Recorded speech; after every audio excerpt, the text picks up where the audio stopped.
Okay, आज इस class में हम सबसे पहले इस चैप्टर का नाम है आपका, इस चैप्टर का नाम है linear equation in two variable. हम यहाँ पर पढ़ने वाले हैं चैप्टर नंबर 4 क्लास 9 के अंदर जो चैप्टर 4 है। लेकिन इससे पहले मैं थोड़ी सी एक दो चीज़ों को क्लियर कर देता हूँ आपका कि हमने क्लास 8 के अंदर linear equation in one variable पढ़ा है, क्लास 9 में हम linear equation in two variable पढ़ रहे हैं, क्लास 10 के अंदर हम pair of linear equation two variable पढ़ेंगे। ठीक है, अब फिलहाल जो है यहाँ पर समझ लें कि हम चैप्टर का जो हमारा नाम है वो है linear equation in two variables. अब सबसे पहली बात ये कि लीनियर इक्वेशन कैसी दिखती है, किस तरह की होती है, और वेरिएबल किसे कहते हैं, इक्वेशन किसे कहते हैं, लीनियर क्या है, क्वाड्रेटिक क्या है और क्यूबिक क्या है। हम सबसे पहले जानेंगे जो वेरिएबल्स होते हैं बच्चों। वेरिएबल्स जो होते हैं वो आपके होते हैं, वेरिएबल्स जितने भी ए से जेड तक स्मॉल अल्फाबेट्स होते हैं ये सारे के सारे आपके वेरिएबल्स होते हैं। इसमें सुने, जितने भी स्मॉल अल्फाबेट्स होते हैं ए से जेड तक वो सारे के सारे आपके क्या होते हैं बच्चों, वेरिएबल्स होते हैं। इसके अलावा हम बात करेंगे लीनियर की, तो लीनियर का मतलब क्या होता है बच्चों, जिसकी डिग्री क्या होती है बच्चों, 1 होती है, यानी जिसकी डिग्री 1 होती है वो लीनियर में आता है। अब बात यह है कि लीनियर इक्वेशन किस तरह के दिखते हैं, फिर समझते हैं लीनियर इक्वेशन कैसे दिखते हैं।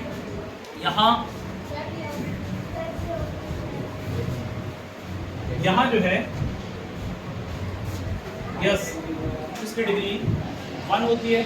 अब यहाँ पर लीनियर इक्वेशन कैसे दिखते हैं बताएंगे आपको। उससे पहले आपको जानना है कि टू वेरिएबल्स में कैसा दिखता है। टू वेरिएबल्स मतलब यहाँ पर उसके अंदर आपके x और y की शक्ल में या a b c की शक्ल में कोई भी दो वेरिएबल्स आपके रहेंगे, तो वहाँ आप जो है उस इक्वेशन के अंदर जब दो वेरिएबल आएंगे तो वो लीनियर इक्वेशन टू वेरिएबल्स कहलाएंगे। ठीक है, यहाँ पर मैंने आपको बताया लीनियर का मतलब है कि जिसकी डिग्री 1 होती है, वेरिएबल का मतलब है जिसमें a से z तक सभी अल्फाबेट्स आते हैं, स्मॉल अल्फाबेट्स, कैपिटल नहीं, स्मॉल अल्फाबेट। दूसरी बात हम जानेंगे कि लीनियर इक्वेशन दिखती किस तरह की है। ठीक है, तो यहां जो है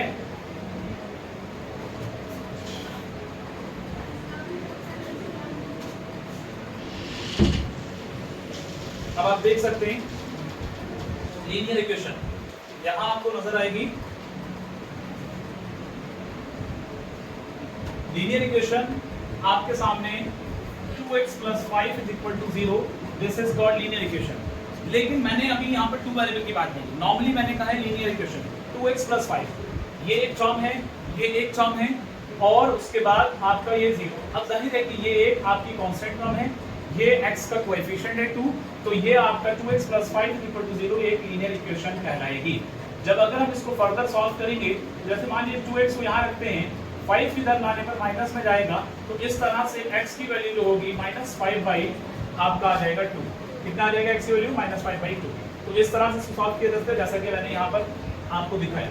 अब हम आगे बढ़ते हैं।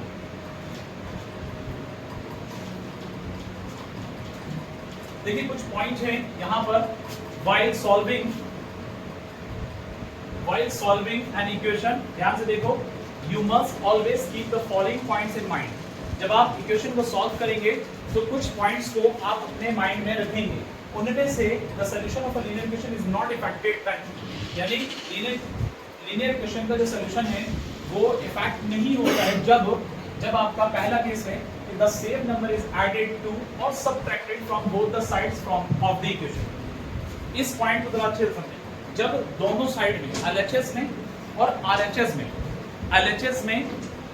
में जब दोनों साइड में सेम नंबर को हम ऐड करें या सेम नंबर को सबट्रैक्ट करें, तो वहां पर आपका क्या कहते हैं, इक्वेशन पर कोई इफेक्ट नहीं करेगा, नॉट इफेक्टेड।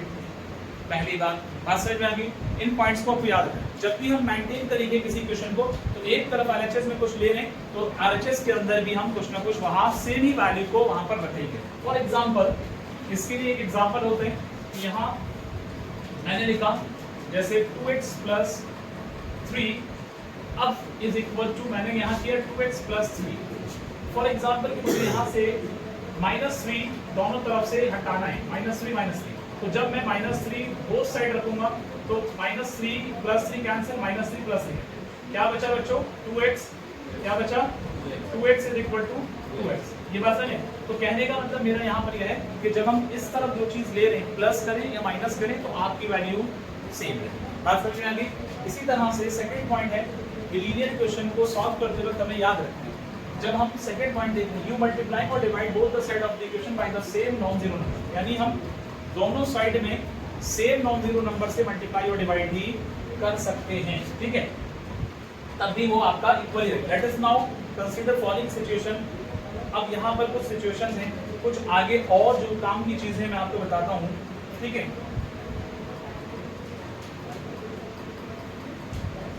पहला एग्जांपल पर हम आ रहे हैं, फर्स्ट एग्जांपल, ठीक है बच्चों।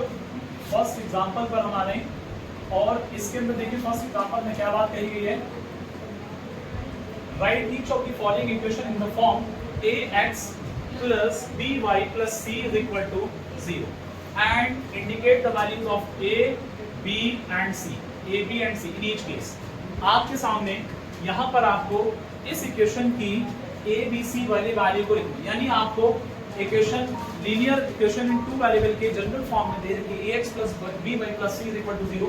यानी ये क्वेश्चन है आपको फर्स्ट पार्ट में, इस एग्जांपल में क्या करना है, आपको हर केस में a, b और c की वैल्यूज को बताना है। अगर मैं बात करता हूं, जैसा कि मैंने देखा x के साथ में क्या होता है बच्चों a, y के साथ में क्या होता है b, लास्ट टर्म क्या है, ये कांस्टेंट टर्म है c।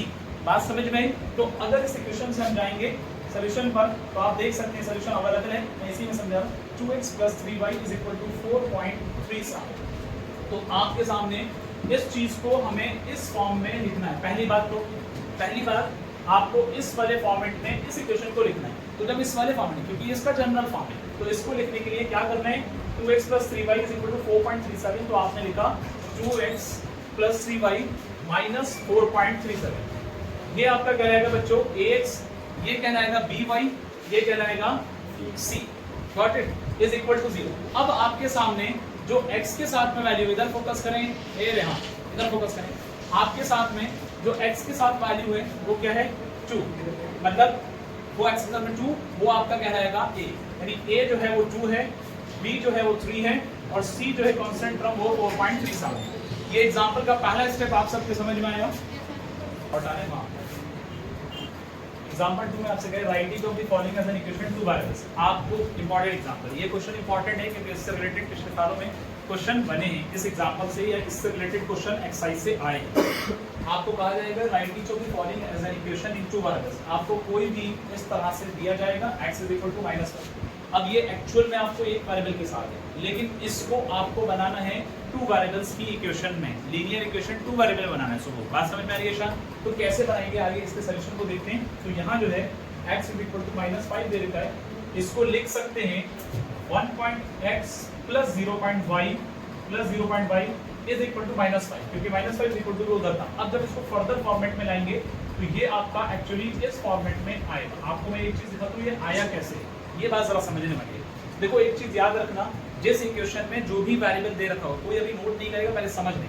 जिस इक्वेशन में जो भी वेरिएबल दे रखा होगा वो वेरिएबल 1 के साथ में आएगा, मल्टीप्लाई होगा। यानी यहाँ जो 1.x है, एक्चुअल में जो 1.x है, इसका मतलब ये मल्टीप्लाई होगा। यानी 1 के साथ में हम x को मल्टीप्लाई करें तो 1 को x से मल्टीप्लाई करने का मतलब है x ही बनेगा। क्या बनेगा? x।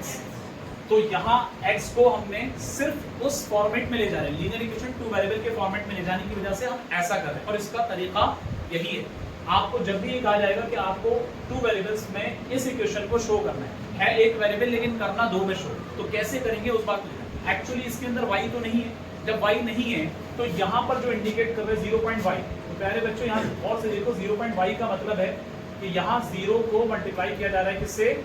y से। और जब किसी भी नंबर को 0 से मल्टीप्लाई किया जाता है उसका क्या आंसर आता है? 0। लेकिन सिर्फ इक्वेशन को मेंटेन करने के लिए हम यहाँ शो कर रहे हैं 0.y। एक्चुअली y तो इसके अंदर था नहीं, लेकिन सिर्फ इसको टू वेरिएबल में दिखाने की वजह से सबूत फजल समझ में आता है। तो दो वेरिएबल में इक्वेशन को शो करने की वजह से हम 0.y लिख रहे हैं। तो आपको हर बार ये याद रखना है कि जो भी आपके क्वेश्चन में वेरिएबल होगा वो 1 पॉइंट के साथ आएगा, जो वेरिएबल नहीं होगा वो 0 पॉइंट के साथ आएगा। बस उसके बाद कांस्टेंट टर्म जहां है वो वहीं रहेगी। बाद वाले स्टेप में इसको ट्रांसपोज करते हैं। अब ये -5 यहाँ था, लेकिन इज इक्वल टू से इधर आएगा तो +5 हो जाएगा। तो पहले बच्चों इस तरह से हमने इस x इज इक्वल टू -5 की वैल्यू को दो इक्वेशन मतलब दो वेरिएबल में लीनियर इक्वेशन कैसे तैयार किया आप देख सकते हैं। इसका आंसर ये हो जाएगा। बात आई समझ में? अब मैं आपको y इज इक्वल टू 2 को शो करके दिखाता हूँ। देखो अब इस सोल्यूशन को मत देखो, जो मैं कर रहा हूँ उसको देखना, ध्यान से देखना सभी बच्चे। सबूत शायद आपके फोकस करने की जरूरत है। y इज इक्वल टू 2 दे रखा है, इसको आपको दो वेरिएबल में कैसे शो करना है ईशा। तो मैंने आपको बताया पहले ये ध्यान दिलाना है, ये गौर से देखना है कि वहां पर कौन सा वेरिएबल है। जो वेरिएबल है वो 1 के साथ में आएगा, जैसा कि इस फॉर्मेट में मैंने बताया। जो वेरिएबल नहीं है वो 0 के साथ में। तो इसमें x नहीं था तो आपको ऐसे बनाना है 0.x प्लस 1.y और इज इक्वल टू 2। अब आप इसको फर्दर सॉल्व करेंगे, जब फर्दर सॉल्व करेंगे तो 0.x plus 1.y minus 2 is equal to 0। इतनी बात समझ में आती है सबके? तो आपने ये अपना आंसर तैयार किया। इस सिर्फ एक y के साथ में आपने दो वेरिएबल में इक्वेशन को कैसे रिप्रेजेंट किया। बात सबके समझ में आ गई होगी उम्मीद है, क्योंकि जो वेरिएबल नहीं होगा वो 0 के साथ में मल्टीप्लाई, पॉइंट का मतलब यहाँ पर मल्टीप्लाई होकर दिखाएंगे। और जब 0 से किसी को मल्टीप्लाई करते हैं तो उसकी वैल्यू 0 होती है, क्योंकि इस इक्वेशन में x था ही नहीं, सिर्फ उसको हम करके दिखा रहे हैं कि हाँ दो वेरिएबल में ऐसे लिखा जाएगा। जैसे कि मैंने बताया x नहीं था तो 0.x।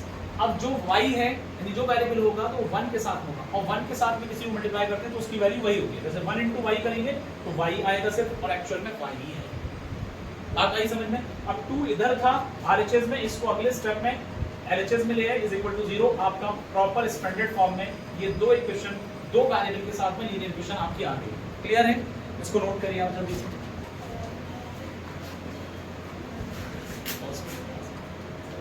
यस, फर्स्ट एग्जांपल में हमने सीखा था कि इक्वेशन को जनरल फॉर्म में कैसे लिखना है और उसमें ABC की वैल्यू क्या होती है, कैसे होती है, ये सीखा। दूसरे एग्जांपल में अगर एक वेरिएबल के साथ वैल्यू आपको दे रखी है तो आपको उसमें कंप्लीट इक्वेशन बनाने के लिए आपको वहां पर दूसरे वेरिएबल को कैसे मैनेज करना है, ये मैंने एग्जाम करके बताया। अब यहाँ हम एक्सरसाइज शुरू कर रहे हैं जिसका नाम है एक्सरसाइज 4.1।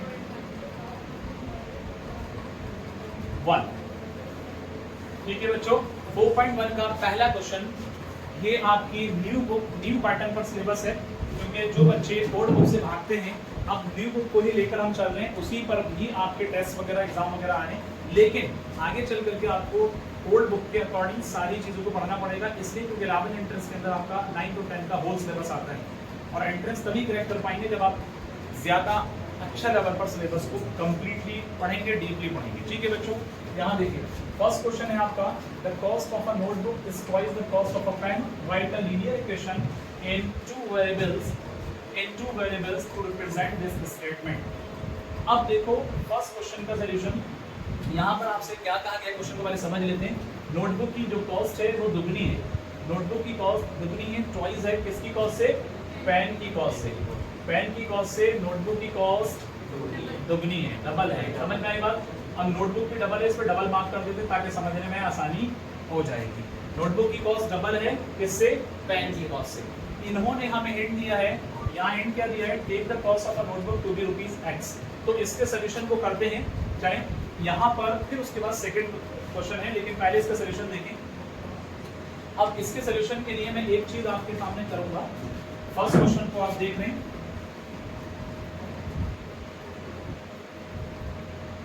बताया क्या है कि the cost of a notebook is twice, notebook की जो कीमत है वो आपकी दुगनी है। किससे दुगनी है बच्चों? पेन की कीमत से। ठीक है, डबल है। और किससे? पेन की कॉस्ट से। अब जरा ध्यान से देखो, यहाँ पर हमें नोटबुक की कीमत को x ले लेना है। तो सबसे पहले इसके सोल्यूशन में लेट द कॉस्ट ऑफ, किसकी ले रहे हैं हम? नोटबुक की। Cost of notebook is equal to ₹X या ₹X। अब जाहिर है कि नोटबुक की हमने अगर x ली है, लेकिन हिंट इन्होंने क्या दिया? Take the cost of notebook to ₹X and that of a pen ₹Y। तो and cost of pen, pen की कीमत कितनी ले रहे हैं बच्चों? ₹Y। पेन की कीमत को हम ₹Y ले रहे हैं। अब जरा ध्यान से देखना, यहाँ इक्वेशन मैनेज कर रहे हैं, और से देखना सभी बच्चे, एक जगह x है और दूसरी जगह y है। ओके, ये वाली जो x है वो नोटबुक की कीमत है जो कि दुगनी है किसके, y के। तो अगर मैं दोनों को बराबर करना चाहूँ तो मुझे इसका दुगना करना पड़ेगा, बात समझे। इसके बाद अगला स्टेप क्या आएगा बच्चों, x यहाँ रखो और 2y को इधर लाएंगे तो x minus 2y is equal to 0। तो आपकी इन स्टेटमेंट के अकॉर्डिंग यहाँ पर क्या कह रहे हैं, right a linear equation, linear equation represent होगी। बात समझे, इस क्वेश्चन का यही सॉल्यूशन होगा। बात क्लियर है, नोट करिए।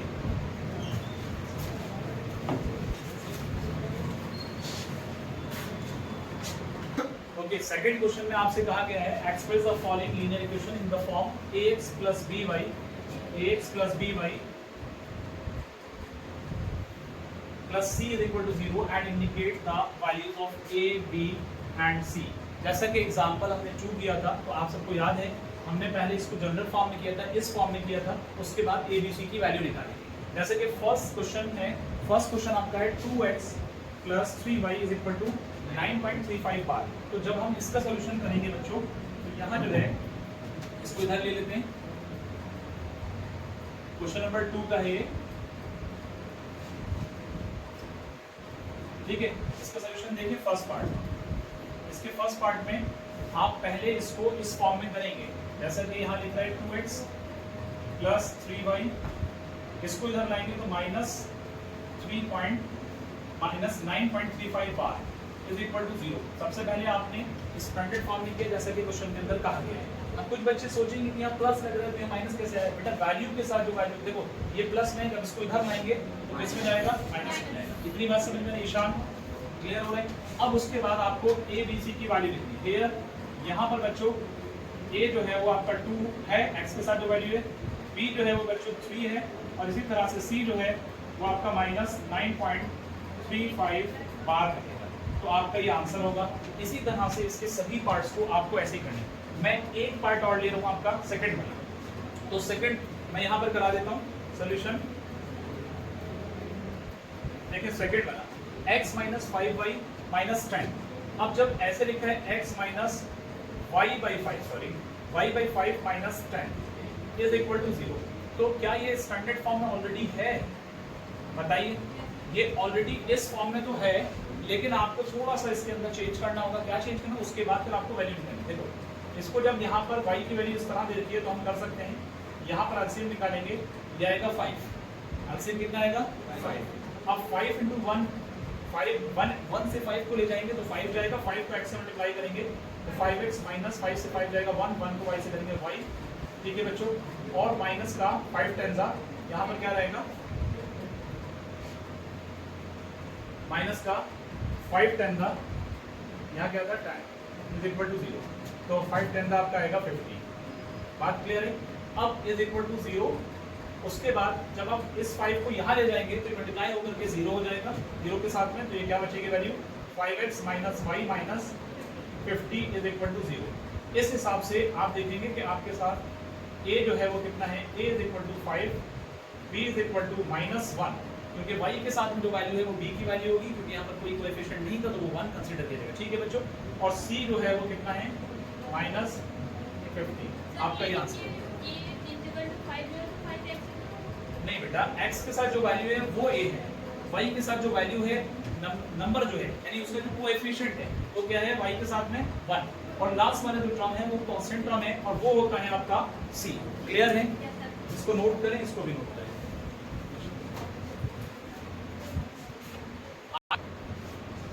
ये सारे क्वेश्चन सबके क्लियर हैं। अब जो इसके रिमेनिंग पार्ट्स हैं वो आप लोगों को होमवर्क में करने हैं, किसी को कहीं कोई प्रॉब्लम रहेगी तो डिस्कस कर लेगा, पूछ लेगा हमसे और कमेंट में पूछ सकता है। बाकी इसके अलावा कल हम नेक्स्ट एक्सरसाइज शुरू करेंगे, लेकिन उससे पहले हम टॉपिक देखेंगे solution of a linear equation. Linear equation का सोल्यूशन कैसे करना होता है इसको हम सीखेंगे, ठीक है।